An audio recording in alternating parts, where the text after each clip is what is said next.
Grand Rising, my people. Today is Monday, June 30, 2025. This is your brother once again, Ojukwu, the king of the game. Yeah, Ijele speaks. I'm wishing us the best of the new working week. I love you all. I appreciate each and every one of you. Thanks for your messages. Thanks for your prayers. Thanks for your supplications. Thanks for every help from each and every person. I want you to know that I love each and every single one of you. Very soon I'm going to tell you people a thing and two about what has been going on.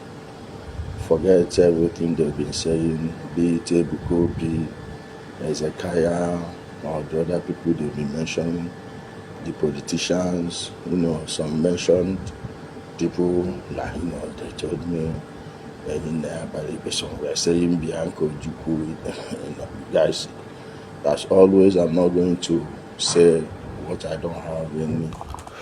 Igbo kene kwa mwana mnuno onunolo Ijele. Never agabid ununolo, just one thing they can just play your belly. May play the complete video no can afia corner on screen.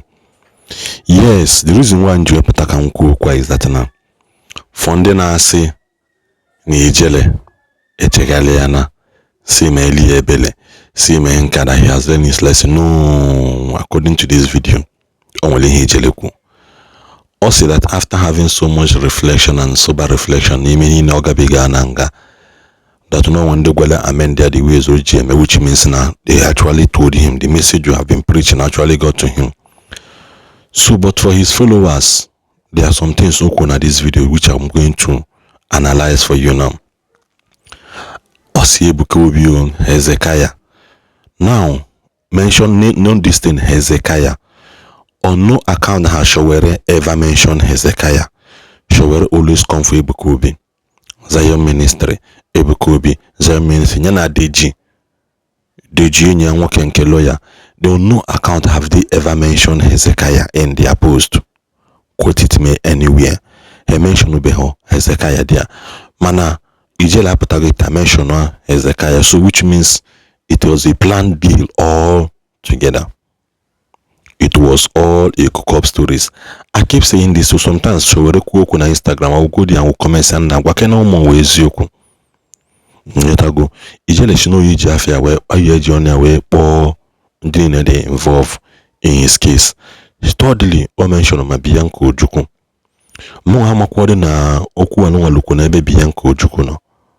So, which means now all these people actually know the truth, but they are sugarcoating it. Can make sure na Ndigbo tisala Ndigbo ibe ha. In one comment, somebody must say na, this my YouTube bossy. If you keep allowing Ndi Yoruba kahana abia for Ndigbo, they will end up turning us against each other. Something like that. Because we put where Nina trust to show where DG, I'm very dark man to speak for Ndigbo. You are just wasting your time, which has automatically come to a clear terms now. Only know this video, kuno no in Ijele ku. For cause all these people now say, see me earlier bele no. I know we also kulo.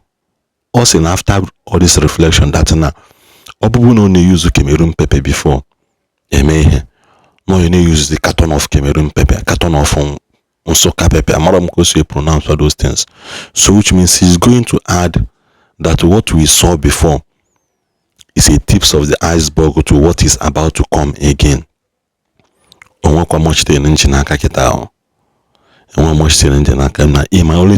only joy is that now go on me come when I will tell you no. Go on me come when I will tell you because one day his followers will keep Ijele is in a high spirit. Ijele joko wemen kozo, Ijele meran kozo. So bikono ndebaye. Is it not a high time? Is it not a high time? Ndigbo came together. You can this guy, what is his problem? Why is he bent on destroying the image of Ndigbo? JPA can support here today. Once called Ijele. Now Ijele bo no ndasa tulimia. He said it openly, no ndasa tulimi Ijele, that Ijele has never promoted anything being Igbo thing before. Ijele promote be here before. Ni Ijele the after Ihende Hausa. And that name Udele was officially given to him by J-Pack. Why is everybody trying to turn saint all of a sudden? Because no Patagon. Why is everybody trying to turn saint all of a sudden? See, Yaha deny whom you truly are. You cannot deny whom you truly are. Just like when your son put us no Kusege Saga, but there is this attribute of Ibokwa Saga Kadukwa in between him. But open on Babu Saga 10 or drop 8 kita. But there's this attribute of Ibokwa Saga Kadukwa name. That is why Mwa no winkim jino long imansi nam selege Mwa mansi kwa neselem.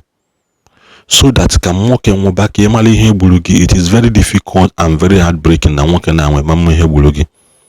Walk na kwa sele kamani. Equate cha one niche equate cha.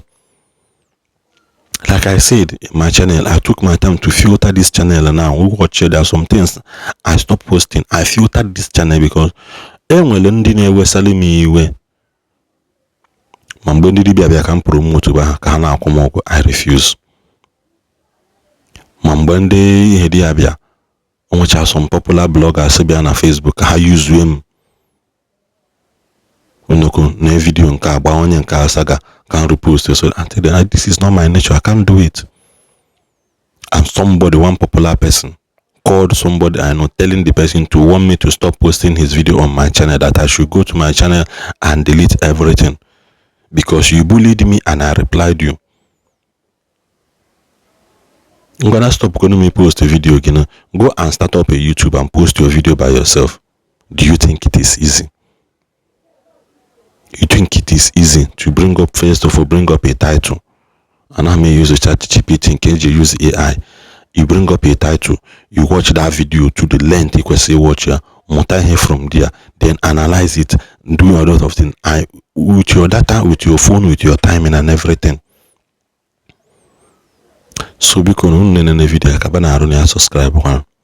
Na subscribe you share. You have to go Ojukwu na emelo mmade, but this time around Ijele being Udele has said no going back. In other words, no retreat, no surrender. Ekene kwa mge Igbo ndi ọma na-ege m ntị. Kine necha video subscribe ọ dị number ọzọ. Hello, Grand Rising, my people. Today is Monday, June 30, 2025. This is your brother once again, Chukwu Kalfebu, the king of the king. Yeah, Ijele speaks. I'm wishing us the best of the new working week. I love you all. I appreciate each and every one of you. Thanks for your messages. Thanks for your prayers. Thanks for your supplications. Thanks for every help from each and every person. I want you to know that I love each and every single one of you. Very soon I'm going to tell you people a thing and two about what has been going on.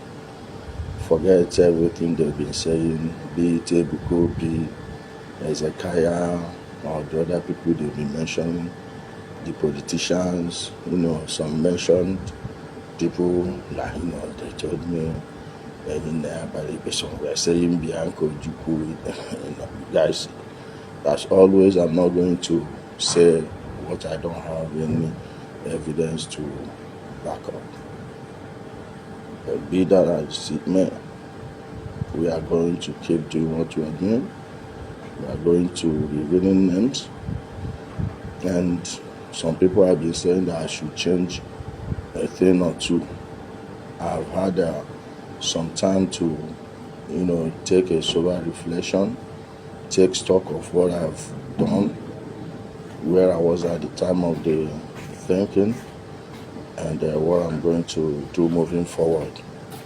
As that aside, I'm going to keep doing it differently, and by differently I mean if I was using one basket of Sokoto pepper, I'm now going to be using 5 cano pepper, 16 cartons of uncensored. So you know what to expect and what's to come.